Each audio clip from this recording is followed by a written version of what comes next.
Welcome to Senior Living Marketing Perspectives. I'm Debbie Howard with Senior Living Smart. And today, Francis LeGasse, who is the co-founder and CEO of Assured Senior Living, a Colorado-based network of residential assisted living, memory care, and brain injury homes that's built around a simple idea. Small homes create better lives, better care, and better relationships. And I welcome you to this really important conversation, Francis. Thanks for joining. Thank you, Deborah. This is exciting. I love talking about I'd say the uniqueness and the nuances of what we do because it's not as prevalent or common out there. So I really appreciate any opportunity to have I think a pretty interesting discussion around what we do in the world of marketing in this small home approach.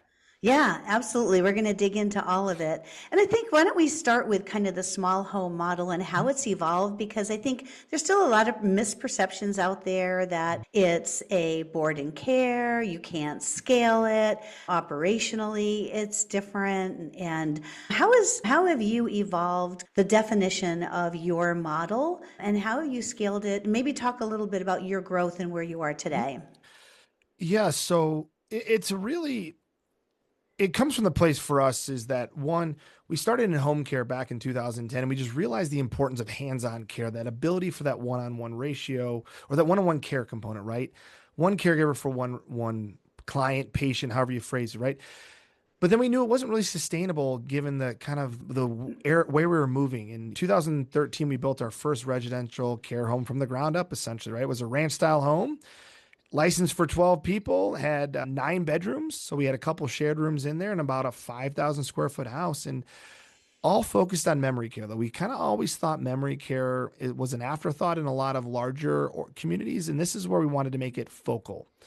And we saw really fast that it could be almost the same as one-on-one in-home care at a fourth of the price, right? And so families like, oh, this can work. And from there, we tried a couple approaches. This was pre-COVID, so we had a lot of NIMBYism back then, and we lost a couple rezoning hearings because it was a little sensitive subject to put a small assisted living in a neighborhood, right?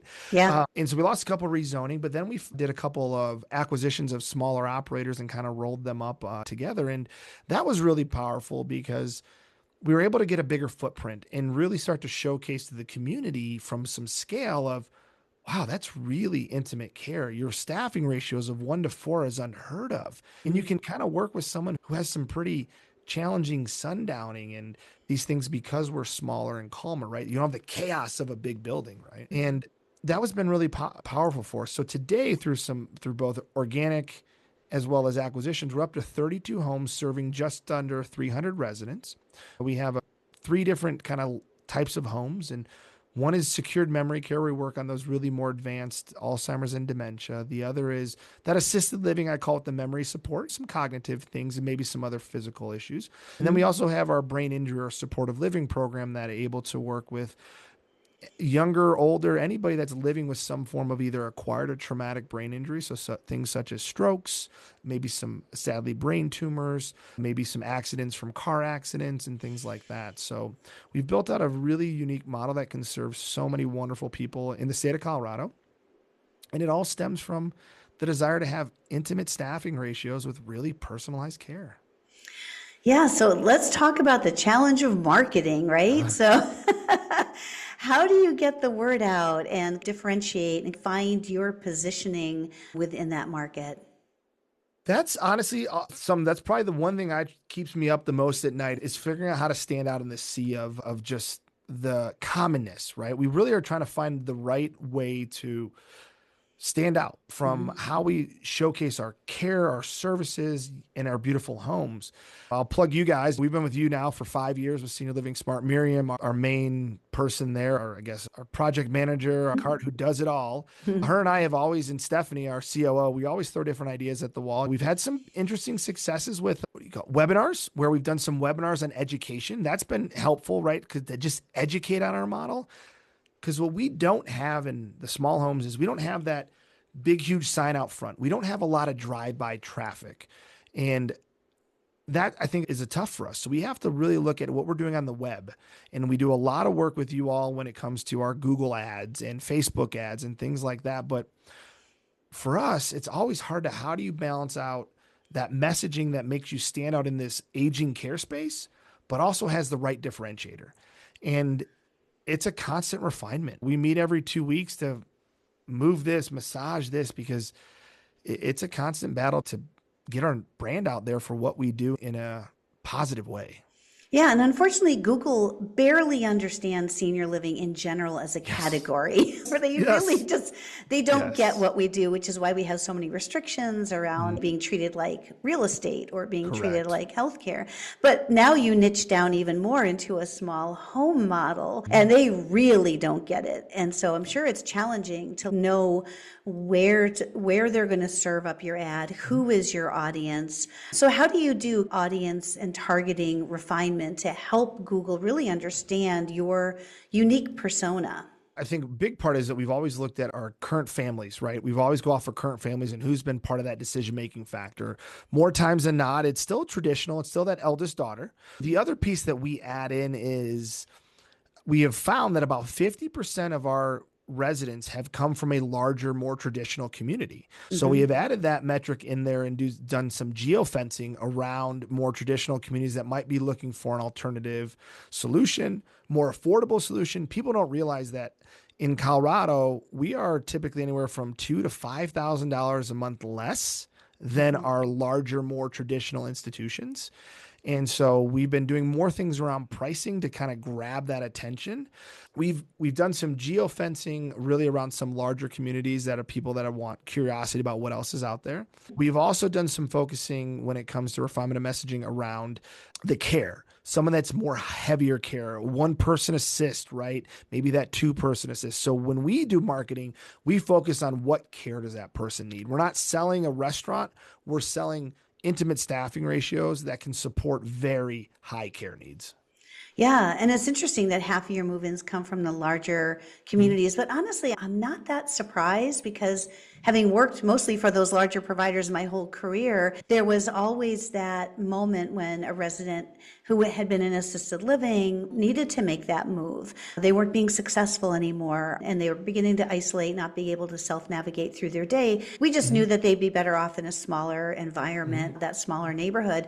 But there was that kind of stigma of a lot of times people still talk about back there and over there and behind that locked door kind of thing. And Mhm. so there was a sense of if I'm going to have to move anyway, maybe I want to move somewhere else. And that might be I don't know, just a better transition, especially if it's less expensive.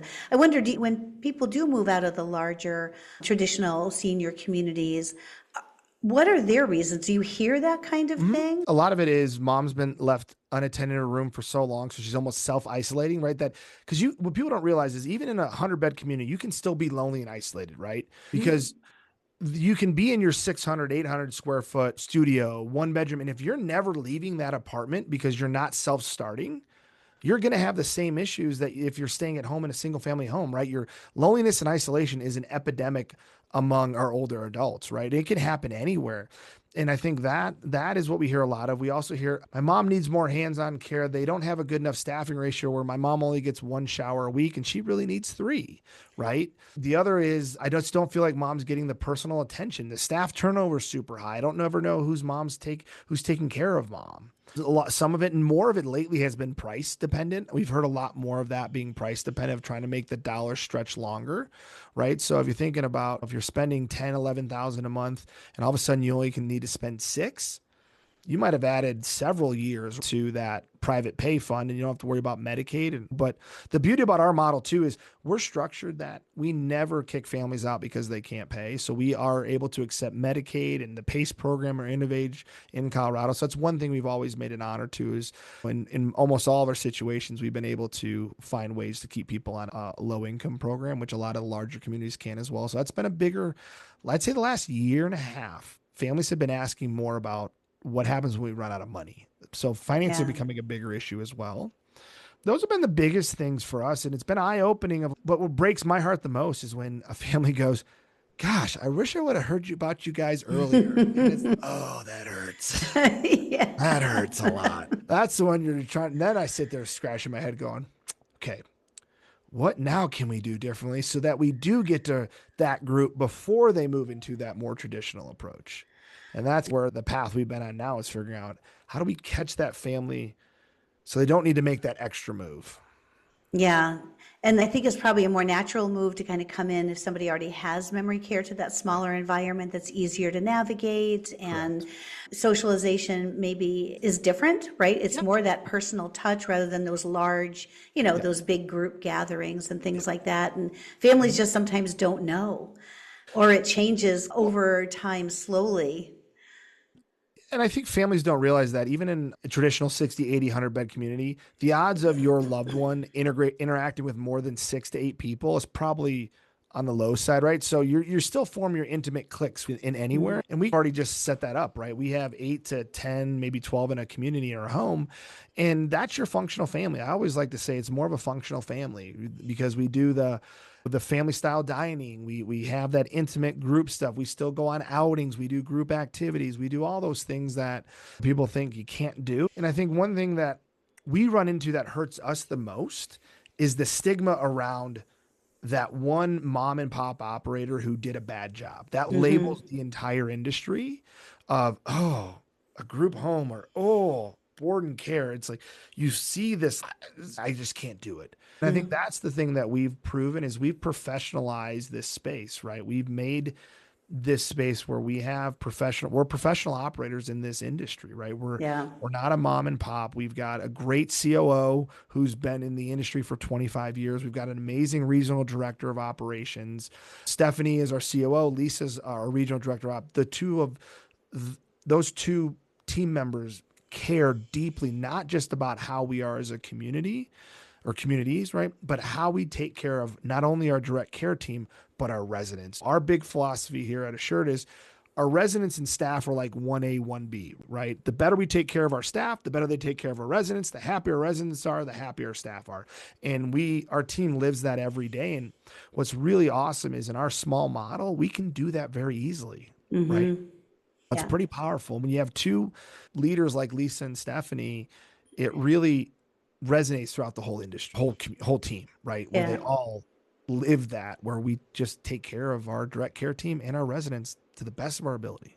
Yeah, I think professionalism is probably the biggest because a lot of Mhm. people do try to do it. They'll have one home, or I know we get people all the time saying, "Can you help us market our one home with 6 bedrooms?" And I'm just like, "No, I'm sorry. That's not really a good fit It's for us." But when you get at scale and you're willing right. to invest and Mhm. do it right. So let's talk about marketing Yeah. investment Mhm. and creating the right infrastructure. Would you look at marketing tech stack, what's Mhm. going on, how systems have to talk to each other?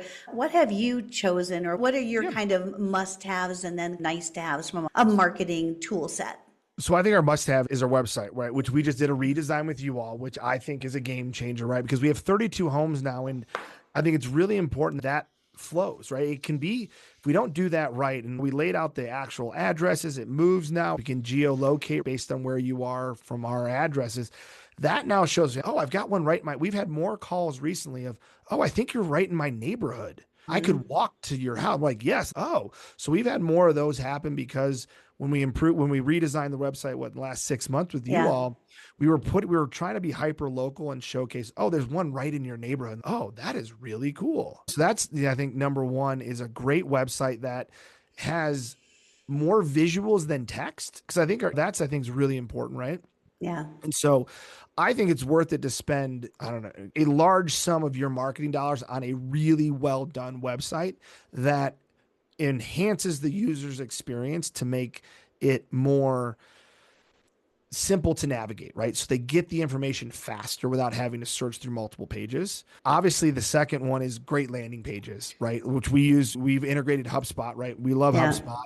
And then I think you've got to have a lot of it set up in HubSpot with the great drip campaigns. You've got to have a set it and forget it where you have the human interaction that you know where you need to plug that in. But if you're getting 20 leads a week, you've got to have that auto touch point so then your team can fill in the gaps, right? So HubSpot's a Hmm. must have, right? You've Yeah. got to have that. You've got to have a great newsletter, right? Which Miriam does with us. We got to have it going out at least once a month. But then I think what's really important is what is your bold content in that drip campaign? What is your messaging going to be to that prospective family, residents, power of attorney that stands out from the other 15 emails that they're going to get? Are we giving them useful information in that campaign that solves a problem, whether they move in with us or not? That's super important. Yeah, you've invested a lot in educational content, really Yes. being a resource to families and really helping guide that very difficult decision. And I think that's what it has to be, though, because everybody's trying to get, if you're always asking for something, you're not doing your job, right? We have to be promoting an education 80%. It's the 80-20 rule, right? 80% of the time I have to be giving information and content that's useful, whether they move in with us or not. And then 20% of the time I can make that call to action of, hey, come check us out. I think that's really important. I think the other key part of the tech stack is your phone system. How easy is it for families to get a hold of somebody? If it's overly complicated, you got to go through too many phone trees. You can't get to the right voicemail. You can't leave a good message. They're done. They're Yeah. done. And that's a challenge in the small home model because everybody's busy, right? All the caregivers are Yep. engaged with the team, so they can't always be available to answer that phone. So have you centralized that in some We way? do. We have a whole central marketing number that goes directly to our sales and marketing team. So we have a whole sales and marketing team, which is great, right? Which is what we're fortunate to be able to have now, right? Yeah. When we were first getting started, that was me. And I always made it my wife. I think my wife and I had some issues with how much I answered my phone at all hours of the night. But it was what you had to do, though. You had to be there to serve the families 24/7, 365, whether they were calling for a health issue of one of your current residents or whether it was a prospective residents wanting to know more. There was more times than not I can think of. I'd get a call on a Saturday morning and I'd drop everything and go do a tour that Saturday afternoon, right? Or even on Sunday. Yeah. Your phone has to be accessible. And that's why, fortunately, we're a big enough team now we can divide and conquer that versus one person taking the brunt of it. But that's what's really important is that when you professionalize your team out like we've done, there's ways to share that burden of the 24/7 nature, which I think for small home operators, any operator, it can, if you don't have a good team, you can feel like you're always on all the time and you never Yeah. get that chance to catch your breath.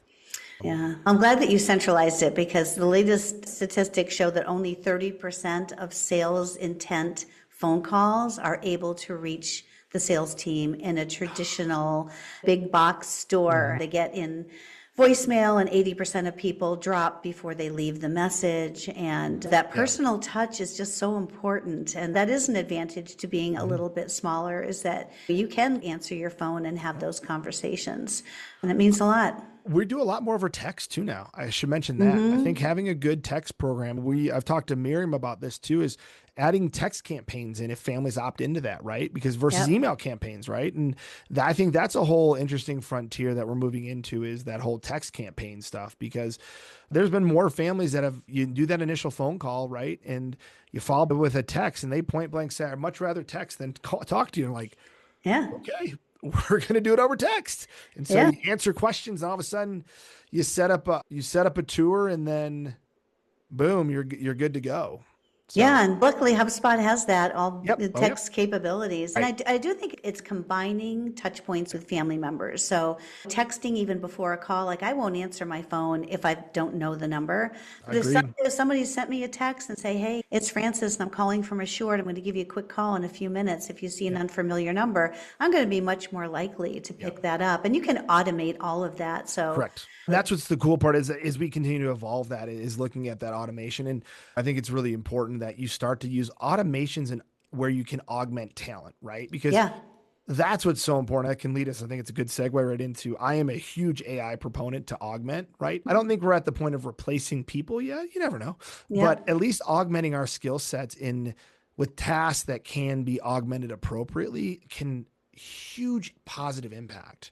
yeah, It yeah, really is. And I think some of this, because HubSpot's been rolling out more AI features, right, which are really cool, right? From yeah. how you tweak your campaigns based on the previous campaign, right? And how you can tweak your workflows based on opens and so forth, right? Which Yeah, is really behaviors. great behavior, is really great data, right? And Yeah. I think that's so important that AI has a big seat at the table here.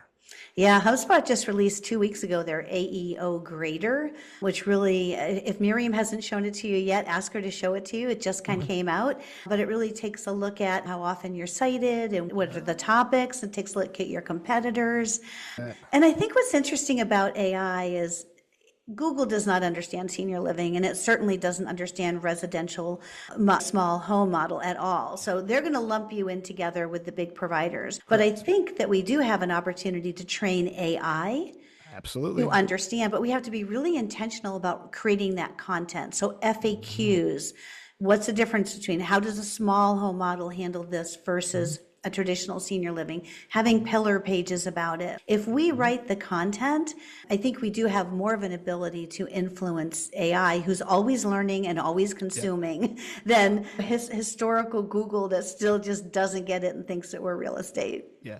I think that's a really good point because then I talked with Miriam as well too of moving it to from our text-based training to then creating videos, right, that have the same vernacular, right, to train as well too, because they want to see multiple sources talk about the same topic, right, to provide even Yeah. more validity, right? So I think that's what's interesting is how are you using your knowledge in a simple video format that can add to your educational value and things like that, right? So that's so important to do something along those lines. Yeah, really Yeah, important. it is. And there's a couple of other features that have come a long way, Mhm. like Breeze is an AI kind of companion that summarizes notes. So we're testing out right now. When Ooh. we push over a sales qualified lead, it'll pull over what blogs have they read, what pages have they visited, if they took a quiz or a survey or engaged with chat, Mhm. like all of the history or a call reel transcript will go over to the sales team to give them more context. So that's a really good one. And then I think there's, if you are, I know I've met this guy that was at the NIC conference that we've met yeah. in Nashville at. He had this thing on the back of his phone called Pocket AI. It's some recording device that can pick up phone calls. And so it Yeah, would summarize the phone call as well too. So I think some more real-time data of recording your own phone calls and feeding it back in can help give additional insight. Oh, I missed yeah, that. But then when I look at it again, oh, that makes sense. The family actually wants this. Because I think yeah, there's sometimes when we talk to families, we kind of crisscross what they actually want and what we think they want. And then we yes, never close that lead because all you had to do was tweak it to give them that and it's a done deal versus, it's one of those weird things, right? That you need to almost review your own notes to no, know that's what you could have true. missed, right? Yeah, and AI is great with that stuff, It like is. looking for patterns. What am I Yeah. missing? What didn't I ask? Right. What's the sentiment? Sentiment. That's going to be the big one, I think, to help us as salespeople is the sentiment. If when you really improve AI sentiment technology, right, Yeah, helping you figure out that other piece to push that over because it's so emotional. yeah. Right? What we do is so emotional. If we can't find that way to connect emotionally with that person, they're never going to trust us in any capacity. Yeah, you're absolutely right. People make decisions based on feelings and emotions and then support Mhm. them with fact. But Yep. oftentimes we come at them with the fact first and then we miss that connection. And then they get stuck because if Yep. they can't emotionally connect to a decision, they just don't make a decision. Yep. Like, how many salad dressings can you listen to a waiter reciting before you're just like, I don't really care, put anything on my salad? No, and you're right. I think the more I keep thinking about this, and that's why we've been really looking at when I make a little 60-second video, you try to get the long phrase keywords from Miriam that are popular, right? Because I think that's what's so important is getting that data, then creating a clip around that long key or long phrase keyword is such a differentiator because before you're always attacking senior living Denver, memory care Right. Denver, right? That is almost ship has sailed, right? To Yeah. what do I do when mom gets up in the middle of the night? Or how do I help someone who's incontinent? Those things are legit questions that are getting asked over and over again. And if AI can tell us, hey, this question was asked 1,000 times in Denver in the month of whatever, April, I better put some content around that. Otherwise, I'm missing a huge opportunity, right? Yeah, that's exactly right. And it's so funny because that you mentioned that because AI has changed the way that people engage with search. So once Yeah. it became more of that chat GPT kind of style, people were not just doing best assisted living near me. It's like, my mom is isolated. She needs a two-person assist. She's incontinent. Which is the best community for me to look at in Denver? They're Yep. really putting in more scenario-based questions. Oh yeah. And so, yeah, and now they're going and they're interacting differently with Google. So Google was always those kind of three keywords, right? See, assisted living, Denver, or maybe you put best or luxury or affordable or whatever those descriptions were. But now they're putting in these much longer tail, more conversational. So super interesting that we have to really adjust to make sure that those frequently asked questions, that first of all, we're aware of how people are asking questions and then incorporating those into our strategy. And I think it's also too, you need to look at your citations on AI, right? Perplexity, what's the other one? Claude, right? Just as an example of a few, right? Because we actually had a family find us for brain injury from doing a deep dive on brain injury care in Colorado. I always try to ask where they found us. And she said, we did a deep research in brain injury in Colorado. And you were cited a couple of times. I was like, oh, that's a first. Yeah. I haven't had that happen yet. So it's really important that our content we're putting out there right now is not just content to move you up the SEO rank, but actually solves a question being asked. I think that's the biggest difference about a lot of that people don't realize is I need to solve issues. And then that will generate business. If I just am putting a blog talking about the importance of assisted living in Denver, that might have worked 10 years ago, right? Yeah. But you're not solving anyone's problem. But if I'm solving, hey, these are the 5 best tips to help someone living with dementia go back to sleep at night, right? That actually solves a problem of, oh, I didn't try that with my mom. Let me try it, right? Or, hey, what do I do with someone living with a brain injury and they want to socialize more? What can we do, right? Those solve problems. And the more problems we solve, the better we're going to be as a community resource, which then in turn is to increase your census and occupancy, right? Yeah, it's so funny. Carrie Ann on our team, she oversees brand experience, and she just got back from a 2-day workshop on story brand. Oh yeah. And it's exactly that. It's talk about the problems that you're solving and put the prospect at the center. They're the hero.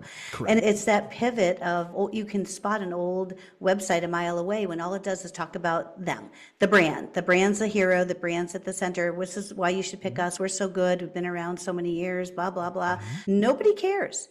They just want you to solve their problem. And the sooner that you can create clarity and reduce friction and explain to them how their life is going to be better and the problems that you're solving, it is a pivot. It really is. And you can repurpose a lot of content, but just change up the framing. Yes. Yeah, you're correct. And I think that's the unique part here and why it's important that you are using the tech features, especially AI, to pull some of that data for you, to really look at what's triggering that engagement, right? And if you're not aggregating that data, right now you're falling behind. I don't care if you're a small home operator to a big operator to whatever.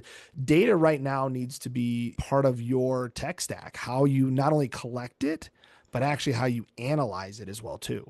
Yeah. What's the most important to you? What are your KPIs that are your go-to? So from a marketing sales standpoint, some of it's still the traditional stuff is I want to know the number of inquiries to tours and then tours to move-ins, right? Those still really dominate what we're doing. The other piece is we are looking at how many AI citations are we getting a month on those things. We're really looking at, that's a big thing for us right now is how many citations are we getting on ChatGPT, Claude, Perplexity, et cetera. That's huge for us to look at.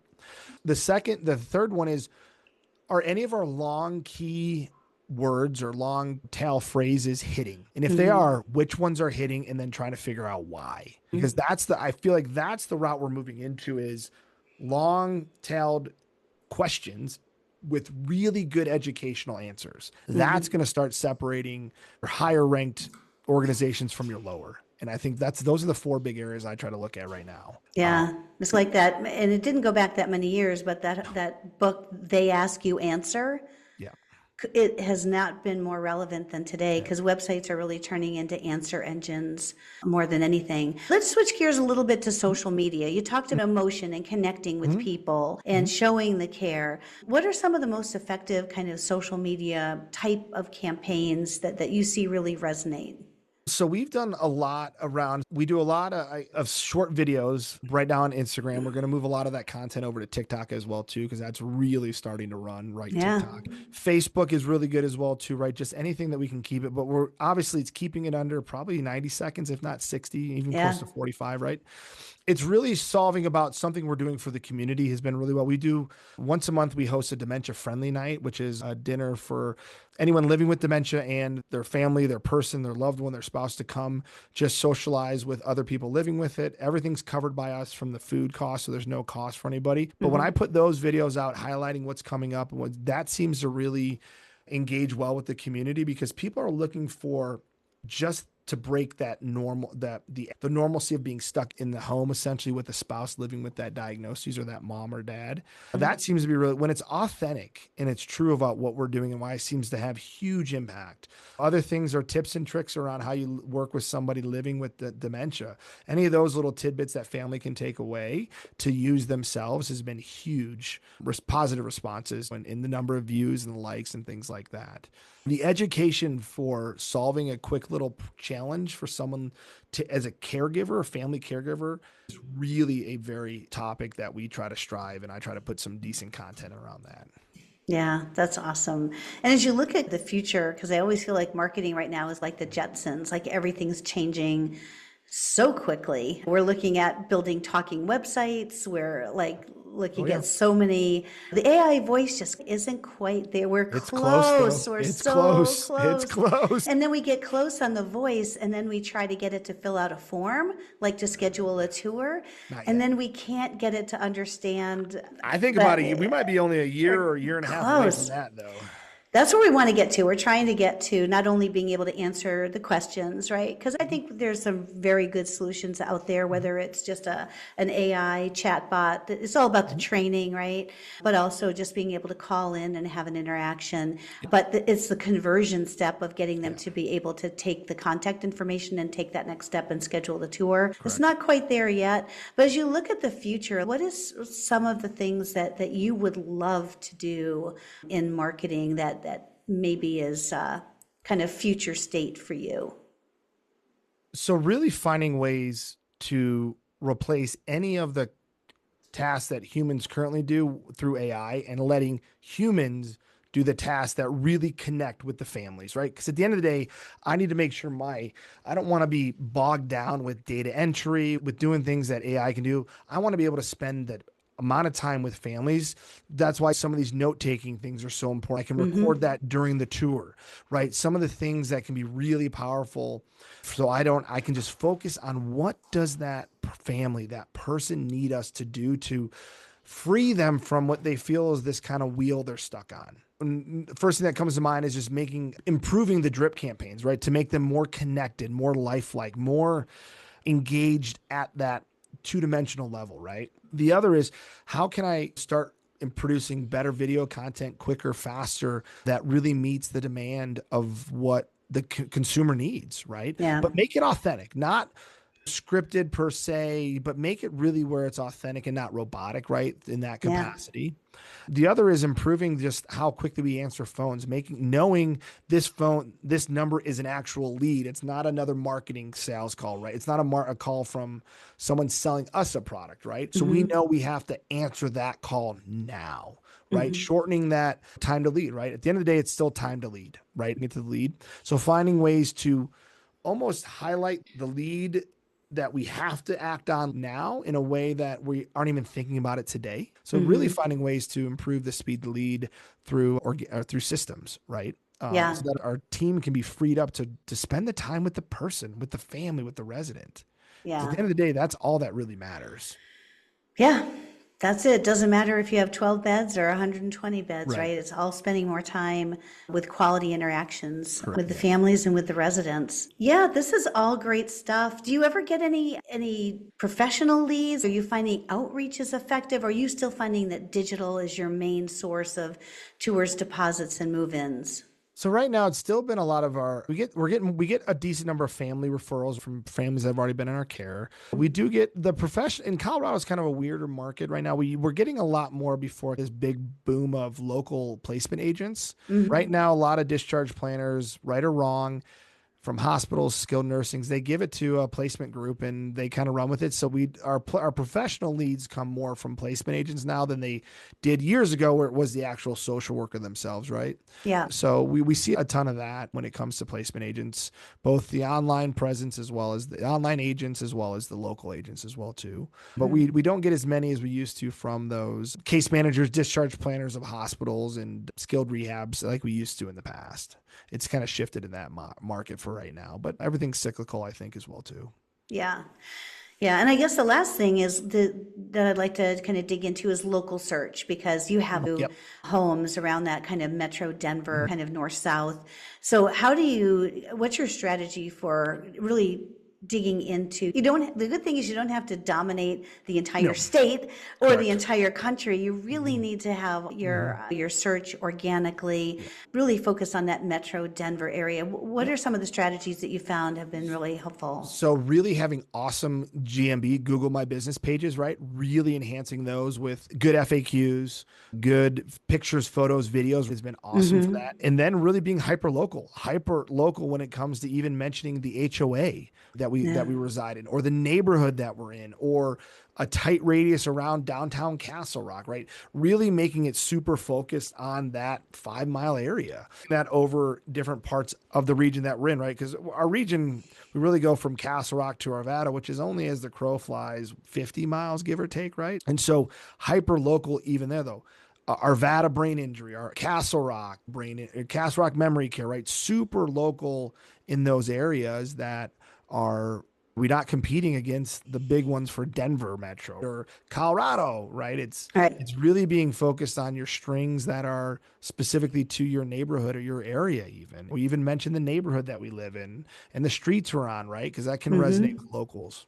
So That's great. it's being hyper focused on hyper local. It's at the end of the day. Yeah, a Google Business Profile is often so overlooked, and it's Correct. really your secondary website. Oh yeah. So it's very important to keep And you that can up. put more content on there than people realize, right? From your hours you work, your FAQs, and I think they got rid of the FAQs and put it something else but your description is super important on that, right? You can put up your services that you're offering. That's huge. Like, Yeah, you can put in products, you can products. put in brochures and guides and Right. all of that. Well, I Then, even put services as like two-person transfer, memory care. So I put those as our services so people know that, oh, they do that, right? It's almost starting to answer some questions.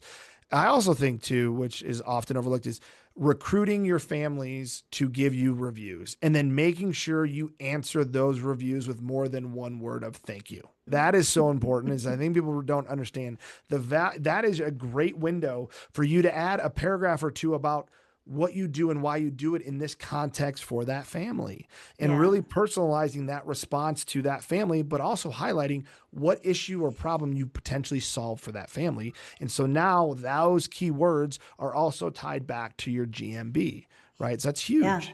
yeah.